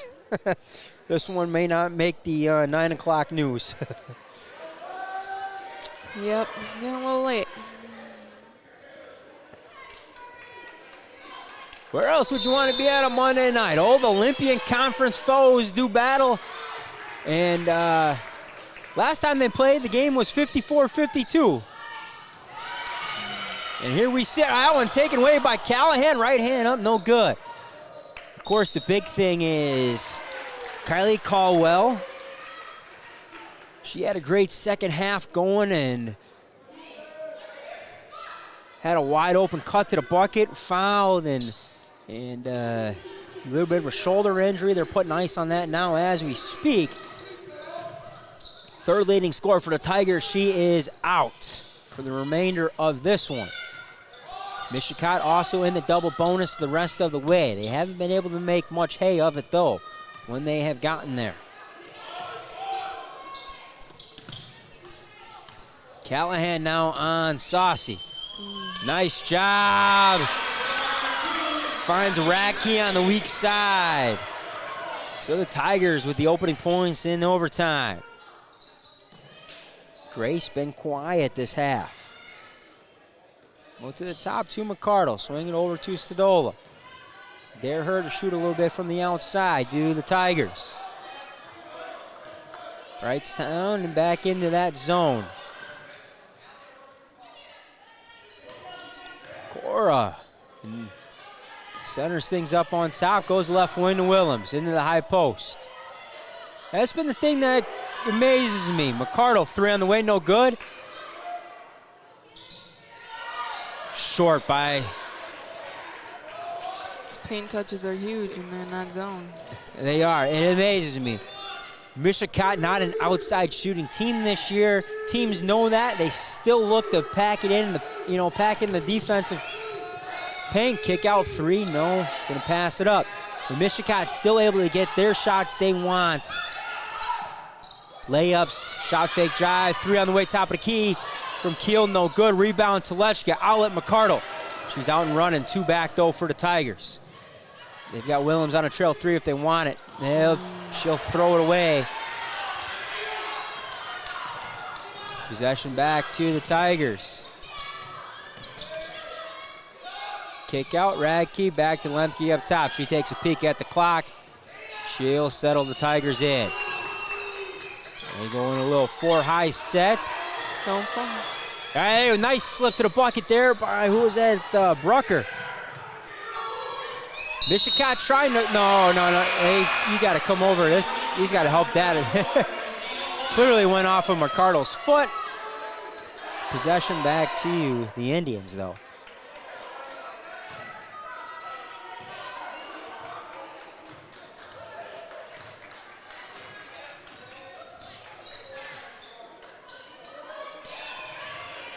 He's throwing right, they're just putting the ball over to, the problem at Mishicot's putting the ball above their head and then just throwing a lazy pass from there. There's no ball fake, no nothing.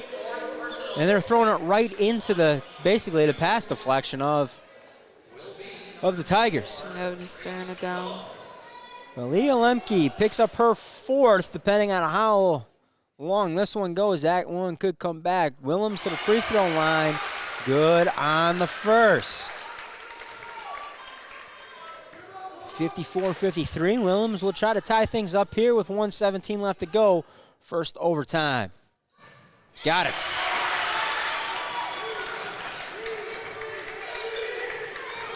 If we go to the second overtime, I'm going to have to update the scoreboard. We're no longer in the second half. We're in OT, baby. Stolen away by Callahan. She's out and running. She's got an open Moyle on the left block. They don't go to her. Finds a trailing Telechka. Mishicot will settle in under a minute to play. Double bonus for Mishicot if the Tigers foul. Just 5 team fouls for the Indians.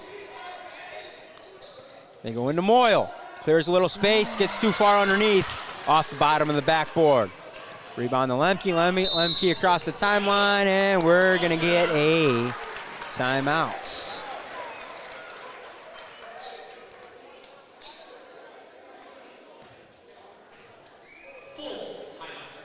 I'll update the scoreboard right now for the final 35 seconds. Why not? 35-35. Go kind of into the timeouts. 54, 35 seconds left to go in this one. This one's got a postseason feel to it, Desiree. If you're interested in W7 broadcasting any postseason games for you, email info@productionsw7.com for more information on that. First come, first served basis. We've got the opportunity to do 3 games per round this year. The cost per game is $250. That's not our cost. That's the cost dictated by the WIAA and their media partners. That $250 goes right to the media, the WIAA. So you pay us the $250, we turn around and pay the bill for the rights to broadcast the game for you. Full play-by-play, 5 cameras, and of course, everything you've known to come and love with W7, presented by our good friends at Jolly Good Soda. Well, we find ourselves in a familiar situation, Desiree. All tied up, end of regulation, as we did at the end of regulation. 35 seconds left to go. Ball in the Lemke. She uses the high ball screen. Yeah, they're going to get a moving screen. Stuck the hip out is what he's going to say. Coach Fralke in disbelief. One official saying you have to stay in your vertical plane. You can't stick your hip out. So a turnover. Ball back to Mishicot. Of course, that's an offensive control foul, so no free throws for the Indians. Moyle will operate with the ball out on top. The Tigers back into that. It's going to match up 2-3. And stolen away on the post entry pass. Lemke with it. And timeout for Coach Fralke and the Lady Tigers. We will head into that timeout quickly here, as will we that of the Indians. Boy, I think McCardle kind of got away with one. She was trying to foul, and Coach Fralke was calling a timeout. That's his last timeout. 17.3 left to go on the clock. Things all squared up at 54. Wrightstown going to have to go to the length of the floor, no timeouts. Mishicot with that one foul to give. Nobody really in foul trouble for them, so anyone can give the foul.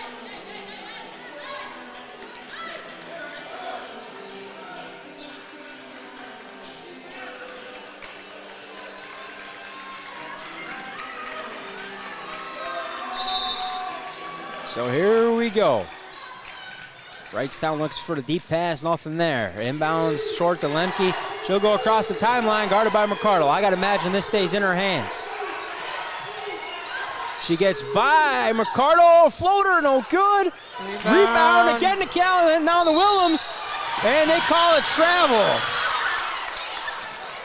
And I disagree with that one because her toe stayed on the ground.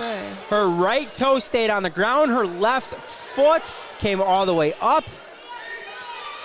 No good there. So Wrightstown out of timeouts. Coach Fralke takes a seat.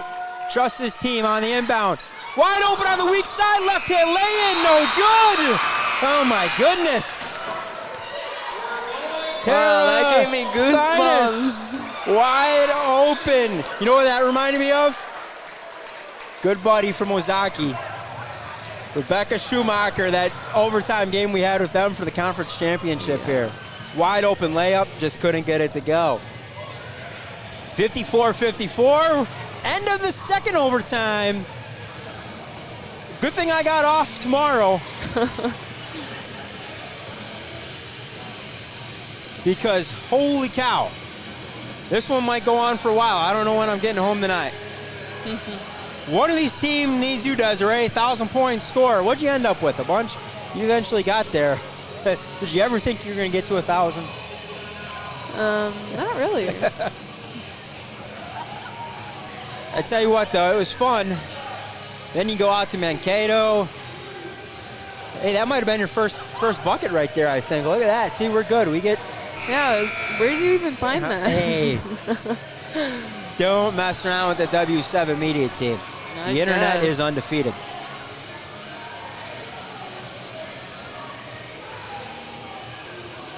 You got to get back out there at the end of this week. Next week, get back out there. And they suffered some setbacks this week, but did your Mankato Mavericks. But I fully expect you guys to be out at the Sanford Pentagon for the conference tournament. End of February. Come out there, visit all the way out there in South Dakota.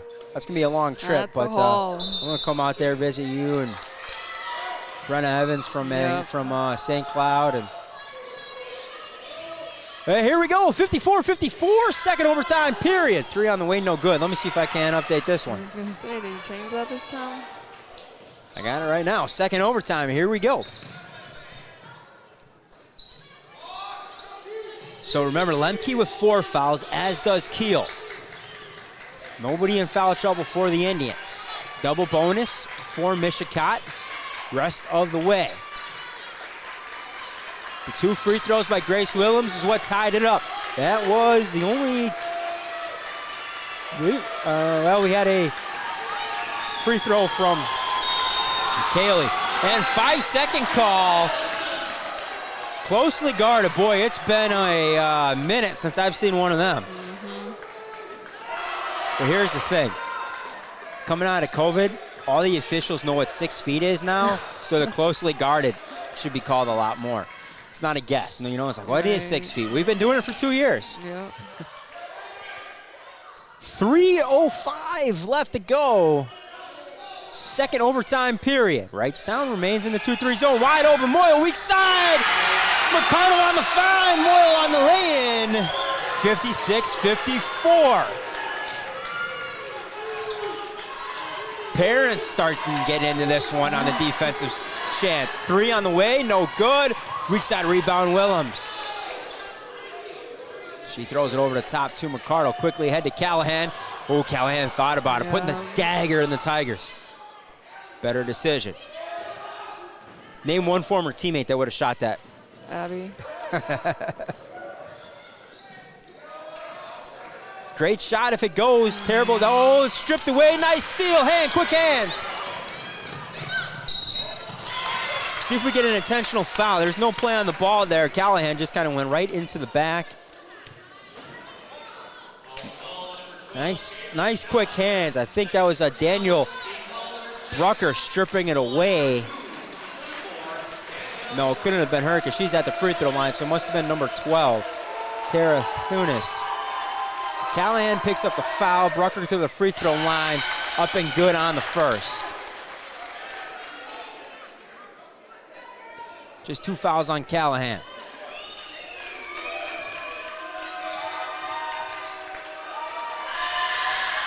And we're back to all square.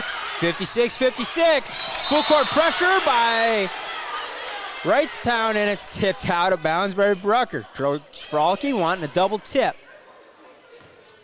And man in stripes having none of it.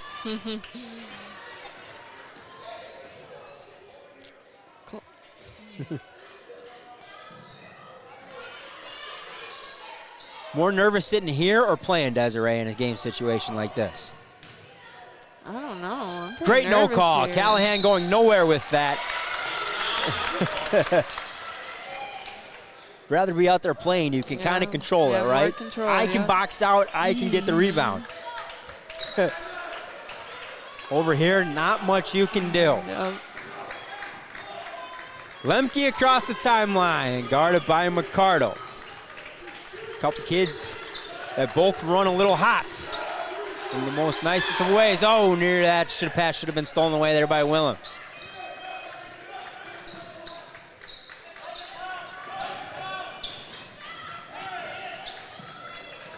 Boy, they had Keel wide open on the cut, just missed her.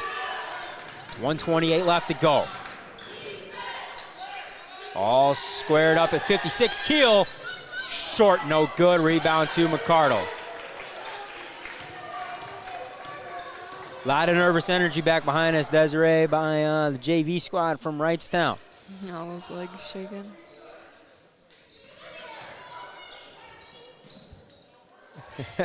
Gary says Des being Des. Why is that? Well, you're a man of, or a woman of lots of words tonight, Desiree, but I'm sorry. I probably got you to say more words than Gary thought. Rebound, put back. Telechka! 58-56. One timeout left for Coach Frolke. Lemke down the lane, blocked from behind by McCardle. Grace is saying I had all ball, but McCardle's like, no, I got her good. Yep. I got her. On her. So 3 fouls here on McCardle. We got for Lemke, 74.6%.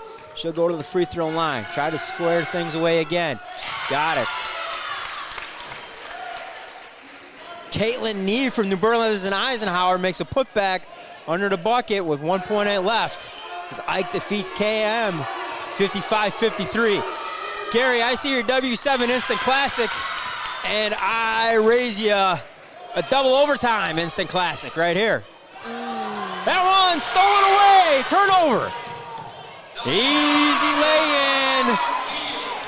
lay-in for Samantha Keel, 60-58, and another turnover by the Indians.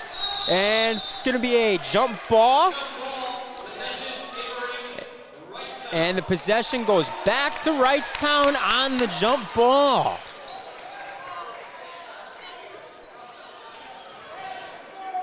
Well, Gary, I'd say we had a heck of a big Monday tonight. Mishicot not really looking to foul here. Clock dwindling away. McCardle.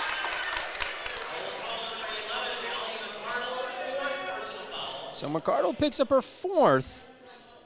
And Lemke goes back to the free throw line. Made the last 2. Yeah, they should have got that right before they made that pass. I don't want her shooting it.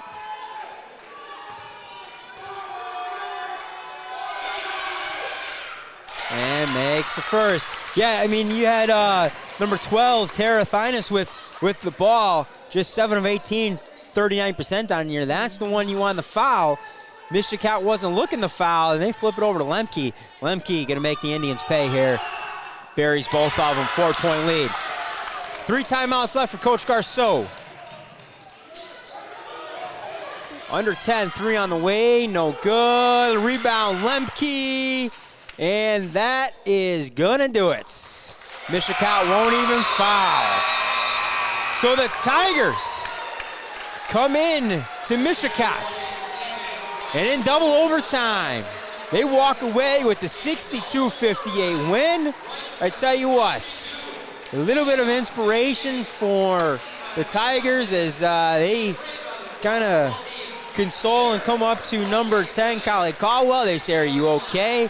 We got that one done for you. So Wrightstown 62, Mishicot 58. We'll take a quick break. We're going to come back with the Jolly Good Soda player of the game. You're watching W7. It's been a fun one. Another W7 Instant Classic.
All right, we are back with our Jolly Good Soda player of the game. It is none other than Sam Keel from Wrightstown in their 62-58 epic battle win over here in Mishicot tonight. Sam, talk to me a little bit about that game. I mean, our heart's still racing. Mine's still going. Mine's still beating. Boy, I tell you what, that's a heck of a way to kick off a Monday night in a non-conference game. Oh, we are so excited to play them. Like they're state champions. Like we were just so excited to play a really great team, and we didn't disappoint. They didn't disappoint. Like, it was an amazing game, and we were so grateful to play them. Yeah, absolutely. I mean, you know, you talk about excited to play a really good team. You guys, you got freedom in your own conference. FEL is a good squad as well. You guys played, you know, a very good Waupun team. So very battle-tested this year. Obviously building towards the postseason and make another regional run, maybe sectionals, and never know, see what happens, right? Exactly. Talk to me a little bit about this, you know, about this team and what's special about this team this year. You know, obviously a senior and goals for this team as you head into the second half of the year. You know, we're just trying to play as a team. Like, our coach really pushes that. Just play together, play as a team no matter what. Like, doesn't matter the score. Like, obviously we played Waupun. Didn't turn out the way we would have wanted it to play, but we still played a hard game, played it to the end as a team. Well, and to be fair and honest with you, I don't think many teams are going to have the result they want against Waupun. They're phenomenal. They're awfully good, and it's a good battle test for you guys anyway. Special about this group, you know, this year, each team kind of has their own thing. What's special about this squad? You know, we don't have like a ball handler, like. We don't have like assigned roles that most teams have. We all have permission to shoot. We all have permission to take up the ball. We all have permission to guard guards, guard posts. Obviously, we were missing Jordan today. I had to guard post. Kylie Cowell had to guard post. Leah Lemke had to guard post. Yeah. We're all like 5'8". Yeah. Like, we are not post players, but we've been working in practice. Like, that's what's special about our team. We're all interchangeable. Like, we all can play wherever. Yeah, I mean, you know, coming into today, 39 threes on the day, you add 7 to that. How'd that feel today? Amazing. Yeah, it felt so good. Yeah, for sure. It kind of seemed like after the game, you guys were really excited to kind of pick up that win for your teammate Kylie Caldwell, who went down. She had potentially like what would have been, you know, a game-winning bucket there. It looked like at the end. And, exactly. And great defense, and just kind of looked like she got an injury. Maybe hopefully it's a short term. Get her back for the postseason. No, definitely. She is a monster on the boards. Yeah. I mean, tough kid, looks like. 100%. It kind of looked like she didn't want to really come out. It was like, nah. I think she really wanted to shoot the free throws. Knowing Kylie, she could have, her shoulder could be ripped off and she'd want to shoot those free throws. If I can throw them up underhand, I'm going to do it, right? Exactly. Well, hey, so let's get away from basketball a little bit. Best Christmas present you got this year? Ooh. You know, I got a pillow. I know it sounds weird. Yeah, but you guys like sleeping. I love sleeping. I took a 2-hour nap before this game. Well, I take another 2-hour nap before your next contest, too. No, literally. Knock down some more If it threes. makes me knock down 7 threes, I will take a nap before every game. Absolutely.